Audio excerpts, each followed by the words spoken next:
The pristine marble floors of Metropolitan Trust Bank gleam under the bright fluorescent lights. Behind the polished mahogany counter, 3 women work with practiced efficiency. Branch manager Lisa Rodriguez, 42, surveys her domain with pride, her perfectly pressed blazer and stern expression commanding respect from her team. Beside her, senior teller Monica Chen, 35, counts bills with mechanical precision, while junior teller Ashley Williams, 26, nervously arranges paperwork under Lisa's watchful eye. The morning rush has died down, leaving the bank in peaceful quiet. Lisa checks her watch and adjusts her name tag, unaware that in just 30 minutes, her world will be turned completely upside down. Ashley, remember what I taught you about profiling customers? You can tell a lot about someone just by looking at them. It's all about protecting the bank's interests. Ashley nods uncertainly, her conscience already wrestling with the lesson. The automatic glass doors slide open with a soft whoosh. A woman in her late 30s enters, wearing a simple black tracksuit, white sneakers, and carrying a worn leather purse. Her natural hair is pulled back in a casual ponytail, and she moves with quiet confidence despite her casual appearance. Before we continue, let me ask you something.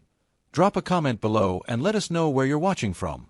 And don't forget to hit that subscribe button because this story is about to get intense.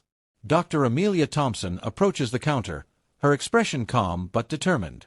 She's here on a mission that none of these women could possibly imagine. Good morning. I'd like to make a withdrawal, please. Lisa barely glances up from her computer, her tone immediately dismissive. How much are you looking to withdraw? $50,000.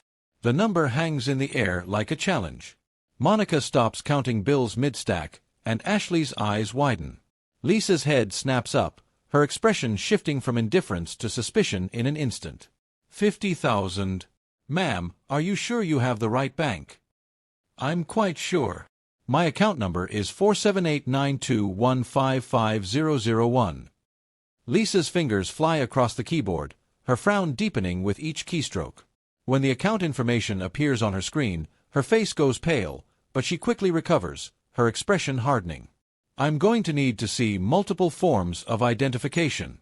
This is a very unusual request. Amelia reaches into her purse and produces her driver's license, passport, and bank card. Lisa snatches them with unnecessary force, scrutinizing each document as if they're forgeries. Monica, come look at this. Monica hurries over, and both women huddle around the screen, whispering urgently. Ashley strains to hear, her discomfort growing. Ma'am, we're having trouble verifying your identity. These documents could be fake. Excuse me. I'm saying we have protocols for large withdrawals, especially from people who don't look like they belong in this kind of establishment. The words hit like a physical blow. Ashley gasps audibly, her hand flying to her mouth. Other customers in the bank begin to turn and stare. I've been banking here for 15 years. I've never had any issues before. That may be, but I'm the branch manager, and I don't feel comfortable processing this transaction. You'll need to come back with additional documentation. Birth certificate, social security card, maybe a letter from your employer explaining how you came into this kind of money. Amelia's jaw tightens, but her voice remains steady. My employer? Look, I'm not trying to be difficult, but $50,000 is a lot of money. How do I know you didn't steal someone's identity? How do I know this isn't some kind of fraud? The bank has gone completely silent. Every customer and employee is watching the confrontation unfold.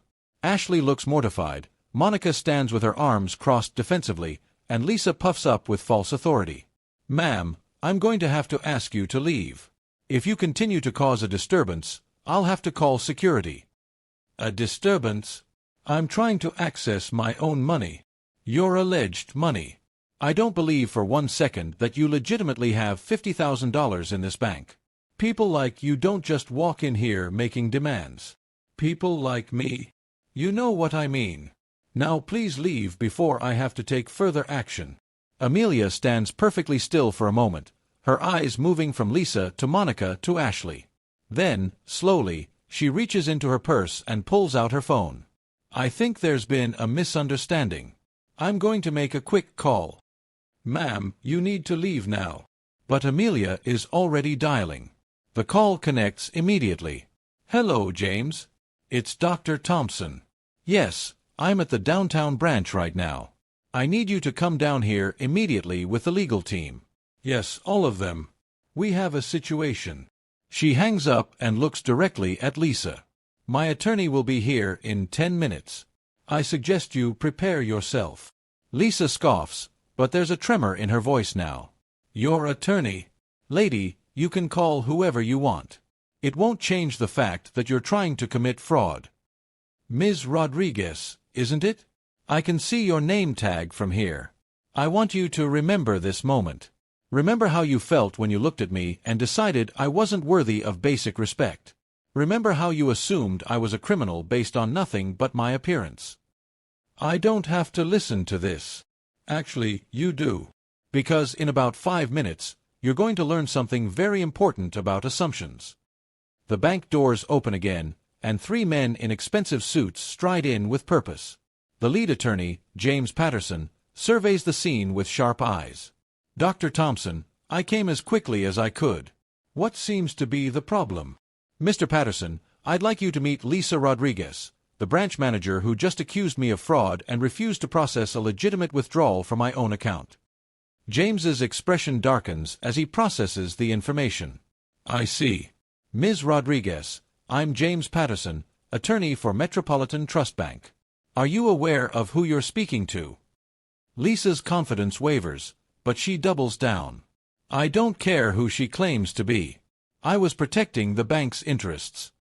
Ms. Rodriguez, meet Dr. Amelia Thompson. She's the CEO and majority shareholder of Metropolitan Trust Bank. She owns this building, she signs your paychecks, and she has the authority to fire every single person in this branch. The color drains from Lisa's face. Monica stumbles backward, knocking over a stack of papers. Ashley covers her face with her hands. The entire bank falls into stunned silence. That's impossible. She can't be. I am. And Ms. Rodriguez, you've just provided me with a perfect example of why our customer service training has failed.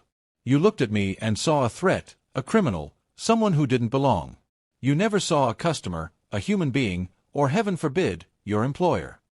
Lisa's voice cracks as the reality hits her.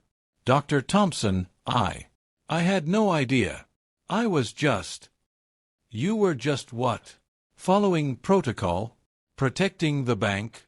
Or were you following your own prejudices?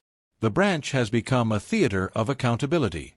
Every employee and customer watches as the powerful branch manager crumbles under the weight of her actions. I want to see the security footage from the last 30 minutes. I want a full review of every interaction this branch has had with customers who don't fit your apparent profile of legitimate banking customers. And I want a complete audit of your hiring and training practices. James nods, already making notes. Dr. Thompson, shall we proceed with the personnel changes? Ms. Rodriguez, you're terminated, effective immediately. Your dismissal is for cause, discrimination, unprofessional conduct, and violation of our core values. You have 30 minutes to clean out your desk. Lisa's legs give out, and she sinks into her chair. Dr. Thompson, please. I have a mortgage, children. This job is everything to me. And what about the customers you've treated this way? What about their dignity, their right to be treated with respect? How many people have you turned away because they didn't look like your idea of a bank customer? She turns to Monica, who's trembling behind the counter.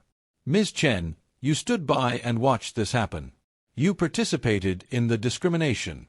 You're suspended pending investigation. If we find a pattern of similar behavior, you'll be terminated as well. Monica nods frantically, tears streaming down her face. Yes, ma'am. I understand. I'm so sorry. Finally, Amelia approaches Ashley, whose face is streaked with tears. Ashley, you looked uncomfortable during this entire interaction. Tell me what you were thinking. I knew it was wrong. I wanted to help you, but I was scared. I'm new here, and Ms. Rodriguez said I needed to follow her lead. I should have spoken up. I should have done something. You're right. You should have. But you're also young, and you were in a difficult position. Here's what's going to happen. You're going to be promoted to senior teller, and you're going to help me redesign our customer service training program. Can you handle that responsibility? Ashley nods vigorously, hope replacing fear in her eyes. Yes, ma'am. I won't let you down. Good. Because I'm going to hold you to that.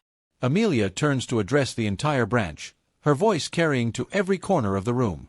Everyone, my name is Dr. Amelia Thompson, and I own this bank. What happened here today is unacceptable, but it's also not unique. This kind of discrimination happens every day, in businesses across the country. People make assumptions based on appearance, race, class, and those assumptions have real consequences. She pauses, letting her words sink in. I dressed casually today because I wanted to see how our branches treat regular customers. I wanted to experience our service from the ground up. What I found was disturbing, but not surprising. We have work to do. James steps forward with a document. All employees will undergo mandatory bias training within the next 30 days.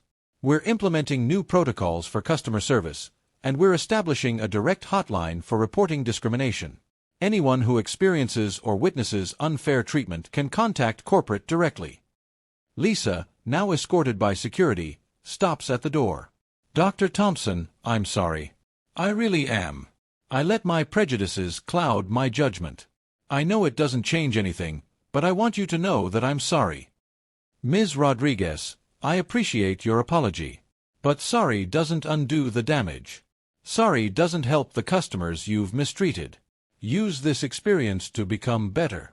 Learn from it. As the branch slowly returns to normal operations, Amelia completes her original transaction. Ashley, now promoted, handles the withdrawal with professionalism and respect. Dr. Thompson, your $50,000. Is there anything else I can help you with today? Actually, yes. I want you to remember this day. I want you to remember that every person who walks through those doors deserves to be treated with dignity. Rich or poor, black or white, dressed up or dressed down, they're all human beings worthy of respect. I will, ma'am. I promise. As Amelia walks toward the exit, she turns back one final time. To everyone watching this unfold, this isn't just about banking. This is about humanity. This is about looking past the surface and seeing the person underneath. This is about treating people the way you want to be treated. She pauses at the door. And to my employees across all branches, you represent more than just a bank. You represent hope, opportunity, and dreams. When someone walks into your branch, they're trusting you with their future. Don't let them down. The automatic doors close behind her, leaving a branch forever changed. Ashley straightens her shoulders, ready to help the next customer with the respect and dignity everyone deserves. That's our story for today. What would you have done in Ashley's position? Would you have spoken up against your boss? Drop your thoughts in the comments below and let us know where you're watching from around the world. And if this story moved you, hit that subscribe button and ring the notification bell. We've got more incredible stories of justice, redemption, and the power of treating people right. Thanks for watching, and remember, you never know whose story you might be part of.